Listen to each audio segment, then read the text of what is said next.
Hey guys, in this video, I'm gonna show you how to remove an account from Messenger. So let's get into it. First of all, open Messenger. Tap your profile icon in the top left corner of the screen. Scroll down and tap Switch Account. All accounts linked to Messenger on this device appear here. Swipe left on the account you want to remove. Tap the red trash can. A confirmation message will appear.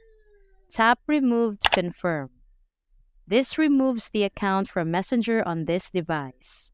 So that's all for this video, guys.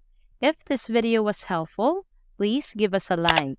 And don't forget to subscribe to our channel so you don't miss out our new uploads.